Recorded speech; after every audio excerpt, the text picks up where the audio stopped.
What's going on, you guys? It's your boy Patrick, aka Addicted to Combat, back for another week of UFC action, and we return to talk about UFC Vegas 80, which is Grant Dawson versus Bobby Green in the lightweight main event for potentially 5 rounds of action if we need them at the UFC Apex this Saturday. I hope you guys enjoyed your week off last week. I certainly got some much-needed rest in, and I'm ready and motivated to continue talking fights with you guys. It's whenever we have those like long streaks of 17 weeks of fights, like we had 4 months of action without break, 1 week off feels like an eternity. I've missed talking fights with you guys, and I will be returning on Wednesday night this week at 8 p.m. Central Time to have returning guest and a good friend of mine, LouBetya, to break down the fights and talk to you guys in the live chat, comparing notes and opinions on these 11 fights at UFC Vegas 80. So make sure you tune into that this week. Again, Wednesday night at 8 p.m. Central Time for that live stream. But in this full card breakdown, it should be a pretty simple one.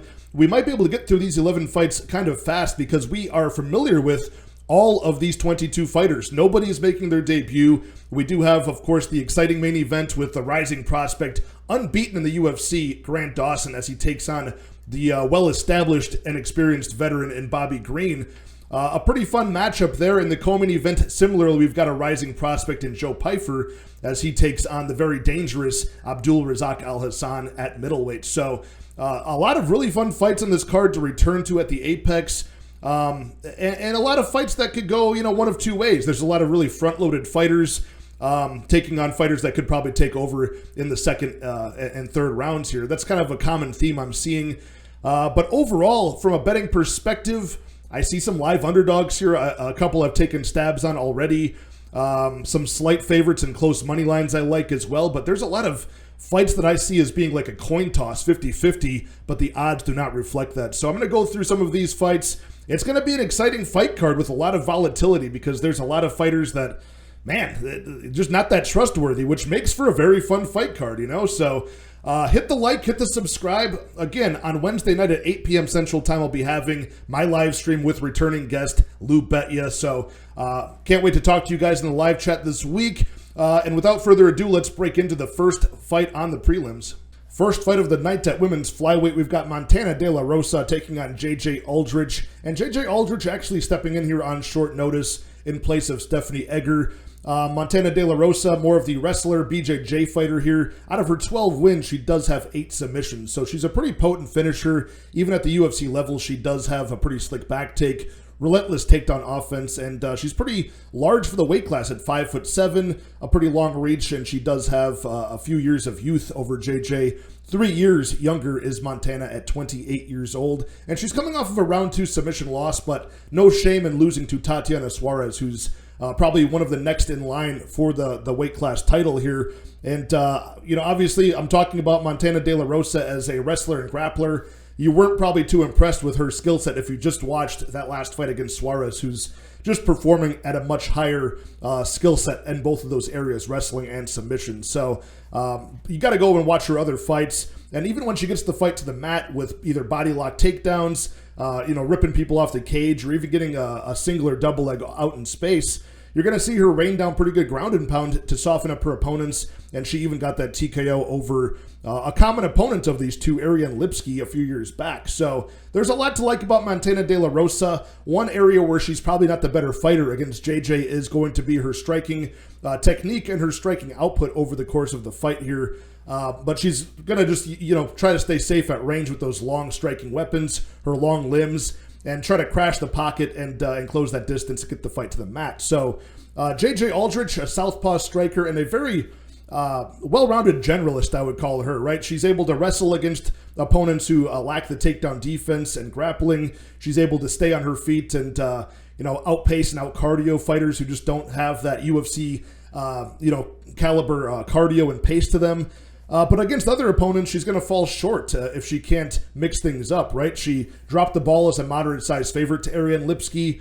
I think she went like 0 for 12 on her takedown attempts, which were, many of them were very half-assed, and she wasn't committing to those. And she got outstruck at distance. And a lot of fighters are able to take her down that are better wrestlers than her. She is 8-5 in the UFC and doesn't have very much finishing potential either. So there's no danger there in her striking. It's just going to be, can she get the decision win or not? And I think that limits her in a lot of spots here. She's kind of a hot and cold fighter. 12-6 as a pro and 8-5 in the UFC, as I mentioned. She's 9-3 in decision results. In that aspect, she's better than Montana, who's 3-5-1 draw in her decision results as a pro. So, more of a consistent scorecard winner in JJ, more of a dangerous and potential finisher in Montana. I'm going to go with Montana De La Rosa to get the win here. I think she will be able to secure takedowns on JJ, and I think she can stay safe at range. She's got that weird, awkward, like switch stance style to her striking, darting in and out of range, and I think her size will not only help keep her, maintaining distance and staying safe there, but also holding down JJ Aldrich or bullying her against the fence and getting control time. So even getting that submission prop at like plus 500 or wherever some other books might have it. I saw plus 500 on BetOnline yesterday. That might be a sneaky look, but for now I'm taking the money line of Montana De La Rosa, 1 unit at minus 130. If you got in on her as an underdog, more power to you. I missed the line. I just didn't do my due diligence and tape study until after it moved. So she was about a plus 130 or plus 125 underdog was De La Rosa, and now it's flipped where she's a minus 135 favorite. So I do think she's got a lot of good ability to win this fight. Like I said, even comparing common opponents, right? We're looking at Lipsky. Obviously Montana was able to beat her by that ground and pound sequence I mentioned. Lipsky beat JJ pretty recently by a dominant decision. The other common opponent I believe they have in the UFC is Macy Barber. A pretty gritty back and forth battle in a decision loss for De La Rosa against Barber, whereas Barber sliced through JJ and was able to end that fight inside the distance. So I like the skill set of Montana. I think she does employ her skill set in the wrestling and grappling here. Another flyweight bout up next between Nate Maness and Mateusz Mendonca. So this is a spot where Mendonca is probably one of the more unfamiliar fighters to most fans on this fight card because he's only making his second walk to the UFC cage after dropping his debut in a decision loss to Javid Basharat back in January of this year. He's a 10-1 prospect now. That was stopping a 10-fight winning streak for him for the Brazilian from the Shoot to Box Diego Lima camp, which has been producing some pretty talented prospects, exciting fighters lately. Mateusz is only 24 years old, 5'6". He takes on Nate Maness, who is making another cut down to 125 for the former featherweight and bantamweight, who stands at 5'10" and 32 years old. So the age discrepancy here, I think is kind of in the favor of Nate Maness. He's got more experience with a 14-3 record, more UFC experience, and just more high-level experience in my opinion here. But lately he's not been looking so good, right? His one cut down to 125, he got submitted by guillotine from Tagir Ulanbekov in a couple of minutes there. So we didn't get a chance to see his full potential at that weight class, whether he looked great upon rehydration or not. He was submitted too quickly, and before that he got ragdolled for 3 rounds in a decision loss to Umar Nurmagomedov.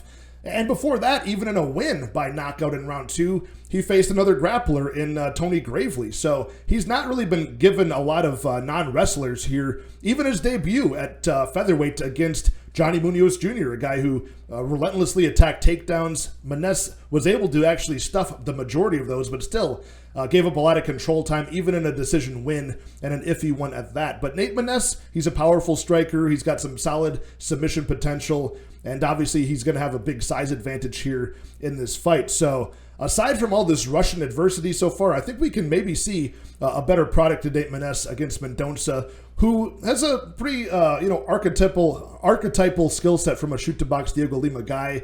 Come forward, aggressive style, a pretty wide base as a striker, which allows him to throw some pretty reckless kicks and keep his balance. But he's a fast finisher, with power in his hands and kicks.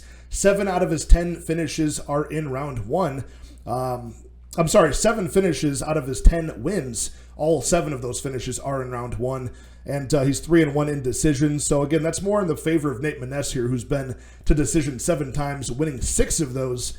But yeah, Mateusz Mendonca, he looked good against Javid Basharat in spots. He's got some pretty good unorthodox strikes he can throw. He's aggressive, but he seems fairly hittable. His cardio is kind of an unknown to me at this point. Like I said, a lot of really fast finishes. And he's not always eager to shoot for the wrestling. And when I have seen him do it, it's against lower-level competition on the Brazilian regional scene. Although he did get Javid Basharat down in a couple of spots towards the end of the rounds. But yeah, solid striker, just seems hittable to me. And, good clinch weapons, but not always eager to go to that wrestling.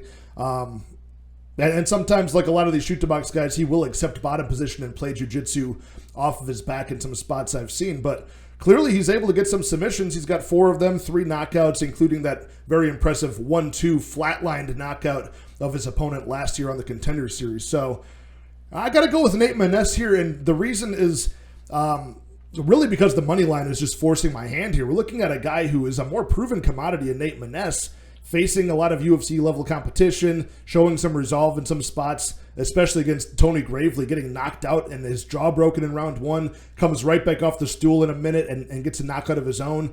I think Nate Maness is just getting counted out here, but he's a plus 218 underdog, whereas Mateusz Mendonca, a guy who's had 1 UFC appearance and a loss, and he's getting overpriced here at minus 258 on BetOnline. So I think this should be closer to a pick'em. Even if you think Mendonca is the more well-rounded guy, comes out of a good camp, and you could force the grappling and maybe even score a finish in this bout, still, what I've seen so far from this guy and his record, I'd have to put him at like minus 150 to minus 175, not minus 250 to minus 260. So give me Nate Maness. I have not pulled the trigger on this bet yet, but I think I will have at least, a half of a unit or so at this plus 218 number, especially if it grows to being more of an underdog. So give me Nate Maness. I could see this fight finishing inside the distance. Another women's fight up next, this time at women's 115, a strawweight bout between the returning Kanako Murata as she takes on Vanessa Demopoulos. So this is a grappler versus grappler matchup here. The wrestler and judo player in Kanako Murata, the Japanese fighter, making her return after 2 years off. She takes on Vanessa Demopoulos, who's 35 years old, 9-5 as a professional, BJJ black belt here, who's going to seek to, be a scrappy striker at range, but eventually try to get the fight to the mat herself and play BJJ here. But obviously Murata, even at 5'1" and usually outsized by a lot at this weight class. Vanessa Demopoulos only about an inch or two taller than her at 5'2". Both girls have a really short reach here, and their striking really is not that great at distance. Now, Demopoulos may be the more aggressive striker. She's probably not going to mind being on her back in this fight, where Kanako Murata is going to be relentlessly chain wrestling. Usually doesn't take her any more than a minute to shoot that first takedown, and she's very strong, very positionally aware, and usually able to ride out top position pretty well. She can even just ride out guard or half guard, rain down ground and pound, and sometimes even look for submissions of her own. She does have 4 submissions and 2 knockouts. She is 6-0 in decisions for Kanako Murata, who's 12-2 as a professional. Now, she's 1-1 in the UFC, but she has fought in Invicta, where she was a champion. She fought in Risen, and after her loss to Verna Jandiroba via doctor stoppage due to an arm bar breaking her arm and the doctor calling that one off, we haven't seen Kanako Murata since June of 2021. So, she was, I think, 27 at the time she fought Virna. Now she's 30 years old, still 5 years younger, and I think she's the much better athlete here, which explains the massive money line in her favor at minus 360. We're looking at plus 295 for Vanessa Demopoulos. Now, is this a bit wide for somebody coming off of a long layoff that we've only seen twice in the UFC, going 1-1? Potentially, probably, and also is it kind of wide for somebody in Murata who's going to take the fight down to the mat where she wants it? But that's also where Demopoulos can work her hips and try to look for a submission off of her back, which she's done before. She's a scrappy fighter, pretty durable, never been finished before as Demopoulos. She's shown the ability to shimmy her hips and get arm bars. Even got a very sneaky inverted triangle over Sam Hughes back on the regionals. I think that was in the LFA or Invicta. So she's capable of pulling some things off here. It wouldn't be the most shocking thing in the world, but she's 4-5 in decisions versus 6-0 for Kanako Murata, who I think is stronger than her. Will, by all means, get this fight down to the mat. I've got no question in that. And even if this stays at striking range for some minutes of the fight, I think Murata's got some decent striking. Obviously with her short stature, it's hard, but she's not facing somebody that much bigger than her here. She's got some decent in and out boxing, a pretty stiff jab, a nice right hook and right cross. She'll even throw in spinning back fists. At the end of her boxing combos, throw up a really snappy high kick as well with the left leg. So, yeah, I think she can hold her own in all areas of this fight. I think the money line is somewhat justified. Do I want to really be invested in this? Probably not. And even if you cut down this price tag on Murata and try to look for her by decision here, I think that's dangerous because she's so much better of a fighter, in my opinion. I think she could ground and pound Vanessa Demopoulos. I think she could even look for a submission, which we've seen her do before, even in the UFC against Randa Marcos. With 10 minutes of control time over Randa Marcos in that fight, she did look for a couple of submissions she was close to locking in. So dangerous fight to play. I think she's one of the more confident picks of the week, but still a women's fighter, 2 fights in the UFC coming off of a long layoff. Not something I want to be a part of, but give me Kanako Murata to win by dominant decision. Bantamweight bout up next between Johnny Munoz Jr. and Aoriqileng. This is a grappler in Johnny Munoz Jr., a submission fighter in BJJ black belt, taking on the Mongolian murderer, the Chinese 30-year-old striker, aggressive, forward, all-action fighter in Aoriqileng, who's going to look to stalk his opponents down, throw some pretty wild, powerful strikes, and cut off the cage, and catch his opponents slipping there and land his fist to their chin. But he's a guy who struggles against wrestlers. He's a guy who struggles with his takedown, not only takedown defense, but striking defense as well. With Aoriqileng, this guy is racking up a very impressive 6 significant strikes landed per minute so far in the UFC, but he is getting hit over 7 times in return. That is a staggering number to be hit. So his ultra aggressiveness actually cost him in his last fight. He suffered his first knockout loss to Ayman Zahabi.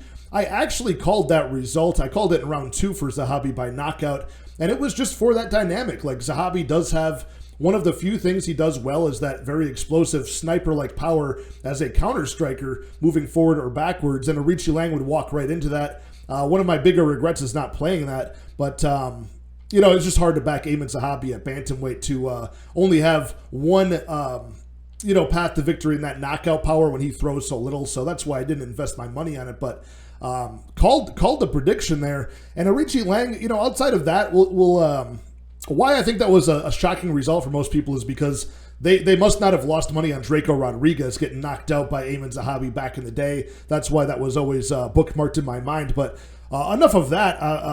Asanda striker, a very, I think the more technical striker by far in this fight. Johnny Munoz Jr. is certainly looking on the feet like he is a grappler who just learned how to strike. He's very elementary and basic, but, you know, solid 1-2s, sprinkles in leg kicks at the end of his combinations to mix it up and fill the minutes in between him shooting for takedowns, which, you know, he had trouble landing in his last fight. But I think that was more of the strength and the striking power that Daniel Willie Cat Santos was flashing his way. So Johnny Munoz Jr., not a guy who absorbs damage all that well, which is scary in this fight. He was knocked out by a very short uppercut from Tony Gravely in round 1. And yeah, he was not reacting to those kicks and knees and punches from Daniel Santos. And really, when he made contact, Munoz would just elect to give up on the takedown, and ending up on top position, he would just pull guard and end up on bottom, which ended up being what cost him the decision in that fight. So I don't think he's in danger of that against Aoriqileng. Even a guy like Jay Perrin was getting very easy takedowns on him. It's not the fact that it's Jay Perrin, it's just how easy some of those attempts were to complete the takedowns. Now, Aoriqileng, he could just rack up obnoxious amounts of striking volume on the feet. When he does get taken down, a wall walk on the cage to get back to his feet. But I think there's more of a glaring hole in that weakness of the grappling of Aoriqileng, as we see from a lot of fighters from that region of the world where he's from, who come out of that WLF promotion, where he's got a lot of experience, but it's not against high-level competition. So I could see Aoriqileng, you know, if this does go deep into deep waters, both guys are tired, then I could see Aoriqileng showing better heart and fighting through that fatigue. But I think Johnny Munoz Jr. will just take the path of least resistance, land the takedowns, probably take the back at some point of Aoriqileng, and potentially submit him here, if not just win a dominant decision with controlled time. So give me Johnny Munoz Jr. Where the money line is at, I think it's now a pick-em price tag. You know, there was a plus number behind Munoz on a lot of sports books. Now it's minus 110 apiece. It's a coin flip fight. I agree with this line. So a guy who's going to fight for your dollar, certainly Aoriqileng, but I think he just has too many defensive holes in both the takedown defense and striking. So give me Johnny Munoz Jr. for the win. And the last women's fight on the card is at 115. Women's strawweight bout between 2 kickboxers, Karolina Kowalkiewicz as she takes on Diana Belbita. Now, this is a matchup between 2 Muay Thai strikers. Diana Belbita got a Kempo and kickboxing background. Karolina Kowalkiewicz, a Muay Thai technician. But obviously we're seeing in her older age, Kowalkiewicz is able to employ a more well-rounded game plan against this lower level of competition she's been facing in her recent 3-fight winning streak effort. But obviously, more experience comes with more age and fight miles. Karolina is 37 years old at this point. Better days behind her, but again, facing a more appropriate level of competition, serving as this sort of veteran gatekeeper at this point for the Polish fighter Kowalkiewicz. Now, the Romanian Diana Belbita, she's 2-3 in the UFC at this point. She does have a lot of finishes as a pro. Out of her 15 wins, she's got 6 knockouts and 4 submissions. Many of these, especially the submissions, were against lower-level Romanian regional scene talent there. I think most of those submissions were like arm bars early on in her career. She's coming off of a solid decision win over Maria Oliveira, where Diana Belbita was able to just land the better strikes, and you know, she's a very busy, high-output striker. That's probably her biggest strength here. Even in her wins and losses in the UFC, she's largely racking up 80, 90, even 100-plus significant strikes in those efforts, even in some of the losing results. Her takedown defense is really the big glaring weakness, as is her I would say her striking diversity, her striking form. She's not very defensively reliable, and sometimes her very predictable, you know, 1-2 head kick, 1-2 leg kick, 1-2 body kick. It's just very robotic and doesn't take her head off the center line. You know, even though she's landing at a 6.6 significant strikes per minute rate, which is very, very high on average over 5 fights, she's hit with 5.7 in return. Even against this low level of competition that she's been facing, even women like Hannah Goldie are, you know, landing at will on her in that fight, keeping the striking numbers close. So you don't like to see that. But I will say this, Karolina Kowalkiewicz, obviously, even at 37 years old, it's hard to get behind her here, although she's been having success. I just like her striking diversity more. I think she's a better tactician. She's a girl who can really plant her feet and land powerfully on her opponents, but still, you know, parry strikes and do basic fundamental things that a very experienced professional should be able to do. Things I don't see from Diana Belbita. So unless Belbita has really leveled up her game, which is possible at 27 years old, I just don't think that she's got enough power to, you know, threaten Karolina and back her down. I don't think that she has enough striking defense to not end up losing this fight by the numbers at striking range. Not to mention, Karolina has been showing the ability to get the fight to the mat, take the back of her opponents, and even submit or threaten submissions on them. So, yeah, I mean, if you look at the horrific run from Karolina Kowalkiewicz before this winning streak, she was down 5 fights in a row. But what started off that streak was, you know, Jessica Andrade knockout, Michelle Waterson by decision, Alexa Grasso by decision, Yan Xiaonan by decision, and of course, Jessica Penne round 1 armbar is less forgivable, but still, that does happen here. I don't see it happening from Diana Belbita. So only losing to really good competition in her UFC career for the most part is Karolina, and now she's righting the wrong with beating Felice Herrig in a spot where it was like loser leaves town. Silvana Gomez Juarez, a very powerful striker and you know, good hand speed and some decent takedown defense, able to best her by decision. And then recently Vanessa Demopoulos, we're seeing Karolina put up what, like 130 significant strikes on her over 3 rounds. So yeah, I got to go with Karolina. Now the money line, again, it's hard to pay these kinds of numbers, minus 165 on Karolina, on somebody who's a flyweight at 37 years old. She's had some health issues and stuff like that. But there's no way I can get behind Diana Belbita. I just don't see it. So give me Karolina to win by decision here. Featherweight bout up next between Bill Algeo and Alexander Hernandez. A very fun matchup here. Potentially the type of matchup that would have fight of the night written all over it, especially if this kind of plays out how I think it will. I mean, we're looking at Alexander Hernandez, who's been in the UFC for quite some time now. 11 fights, most of them up at lightweight.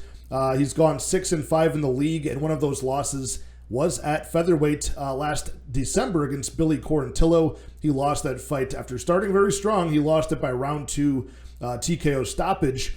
Alexander Hernandez, super explosive, athletic striker early, also a BJJ black belt, and also a guy who does have wrestling ability, but all of this is usually early, and when he's forced to mix together all facets of mixed martial arts, he generally does gas himself out by about that midway point of round 2. And then he folds. He becomes more hittable. His cardio falls off a cliff. He's not bracing for the strikes that are coming back his way.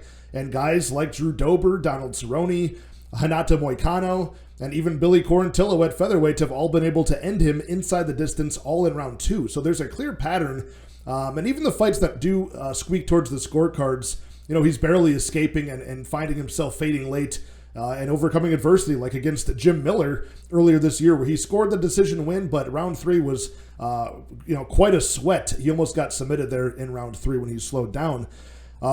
So yeah, I mean, Alexander Hernandez, this will be another question mark. The weight cut back down to 145. He's 5'9", but very muscle-bound physique. So I bet the weight cut will be tough. It didn't work out well for him against Billy Q. Maybe it'll work out better against Bill Algeo, who will be a very tall 6 foot, height advantage here at 145. A BJJ black belt, a much better grappler, coupled with a very hard to find striking style, right? He's got that bladed stance. He switches stances with his hands low, very kick heavy game to all targets. And then he does seek to get the fight to the mat. He's got a slick back take and one of the more fun submission fighters to watch in the UFC at this point, but he's a little bit hit or miss too. He's 4-3 in the UFC, 6-5 in his decision results, 4 knockouts and 7 submissions for Bill Algeo. But I will say, I think Bill Algeo is getting better as far as one of the things I used to hold against him was his takedown defense was just not very good, especially early. But it's getting better each consecutive fight to the point now where he used to get taken down a lot early in his round 1s. Now it took Andre Fili, who's a very capable guy, all the way until round 3 to actually ground him successfully in that decision loss.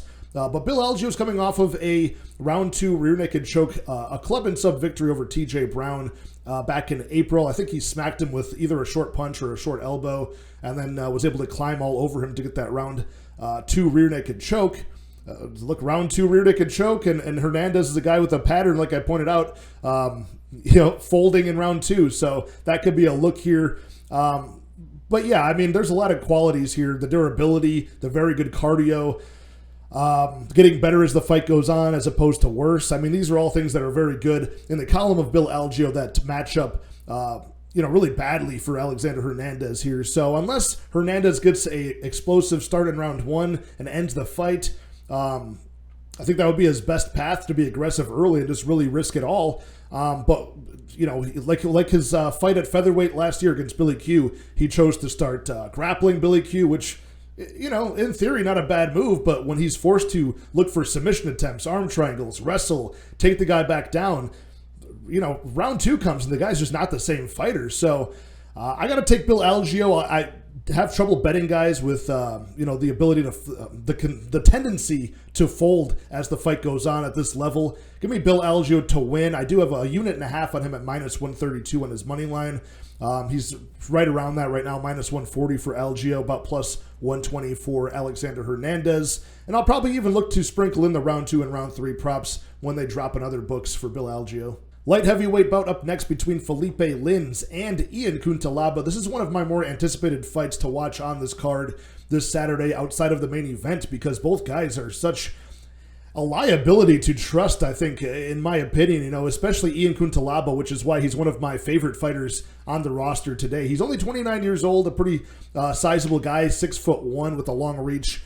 The Moldovan grappler, a combat sambo guy, a judo guy, and Greco-Roman wrestler, and he's got those skills. He's very, very physically strong, good striking potential as well. A few subs on his record, but we're most likely going to see a knockout if he gets the finish. I think he has 12 knockouts, a few submissions as well.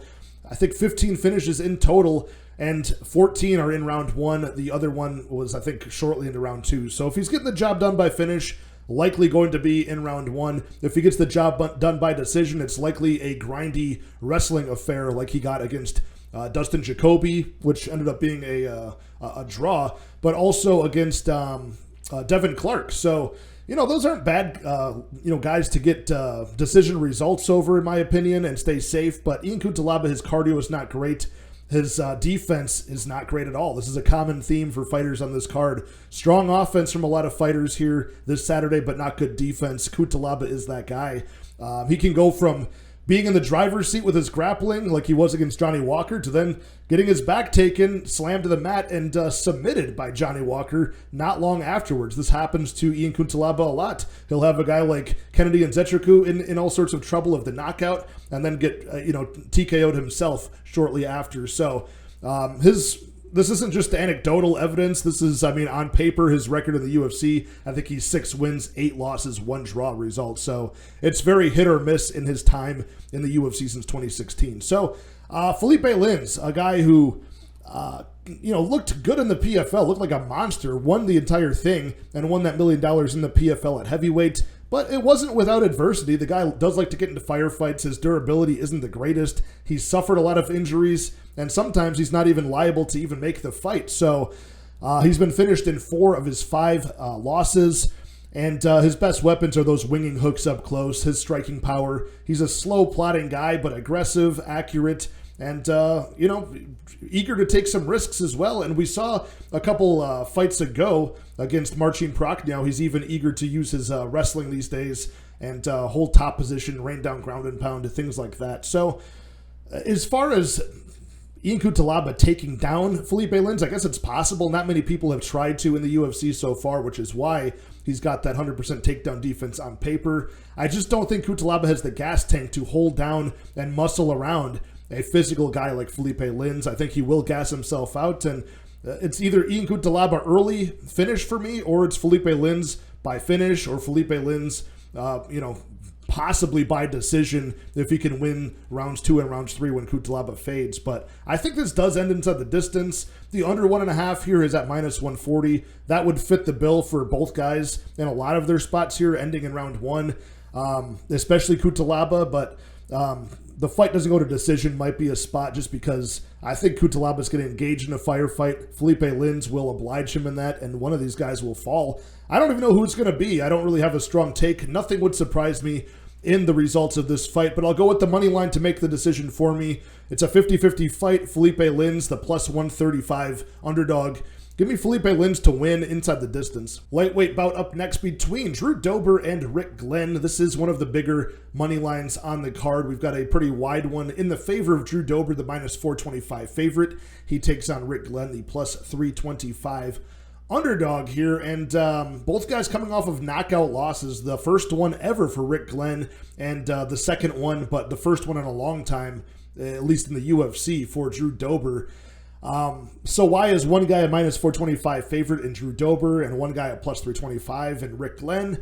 I just think that Rick Glenn has been 1 foot out the door for a bit now, and he's past his prime. He's not the oldest guy in the division on paper, but he's a guy who's had a lot of pro experience for a long time, dating back to like 2005 or so. I think boxing experience before that. And he's never been the most athletic kickboxer, but he's had success in the UFC and the World Series of Fighting. Because he kind of fought similarly to Drew Dober, relying on his toughness, his durability, and his cardio to walk guys down, absorb their punishment, and just break them with consistent output.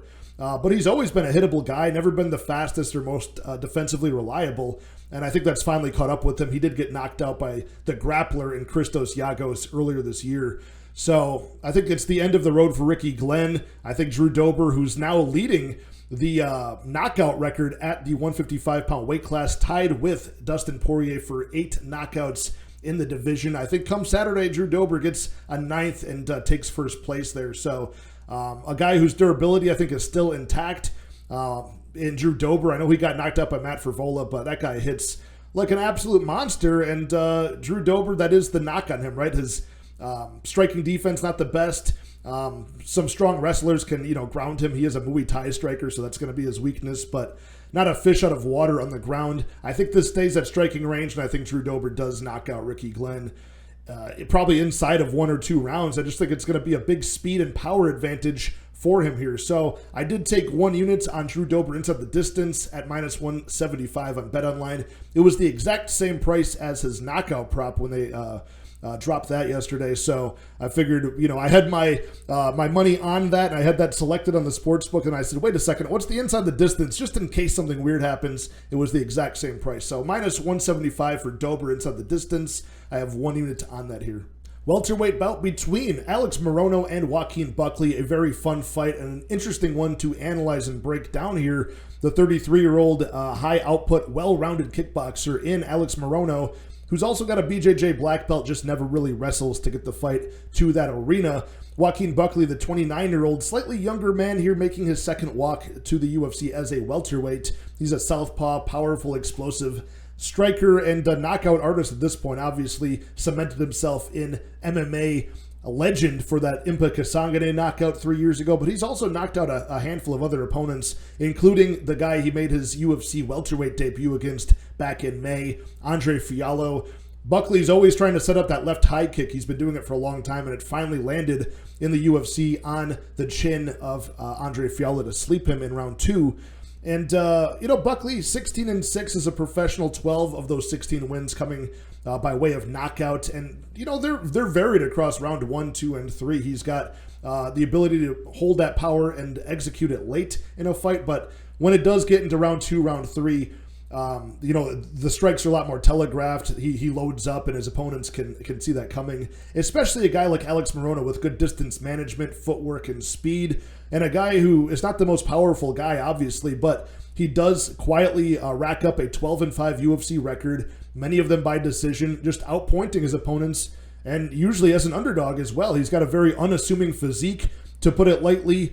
And if he can avoid getting slept by a big strike, I think he wins the majority of the minutes in this fight. And I like him to win this fight by decision. Right now, the money line is around plus 145 Morono.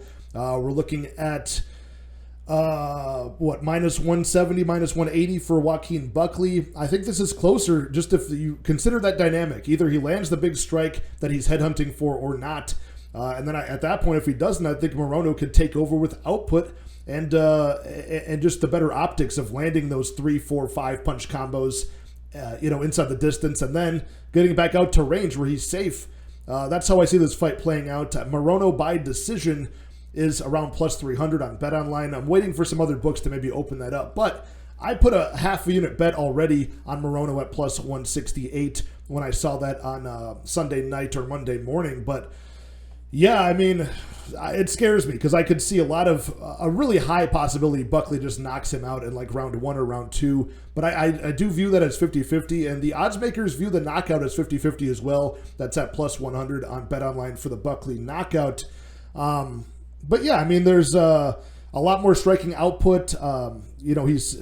Morono is landing, I think, just over 5 significant strikes landed per minute, which is over that 17 UFC fight sample size I mentioned. So sharp counters, good feints and fakes, good sharp 1-2, 1-2 blitzing into range, getting back out of range, and some nice kicks too.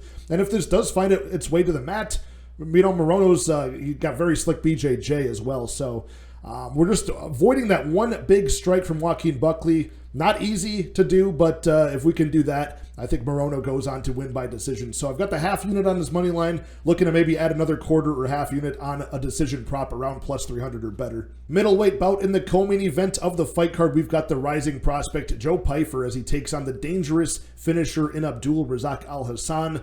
Al Hassan is 38 years old at this point. He's a guy with a judo base as a practitioner there, but at 5'10", a very muscle-bound physique at middleweight. He's a knockout artist, 12 wins in his professional career, 5 losses. All 12 of those wins for Abdul have been by knockout, 11 in round 1, and his last one was finally a round 2 stoppage over Claudio Ribeiro, but that was 28 seconds into round 2, so almost a round 1 stoppage there.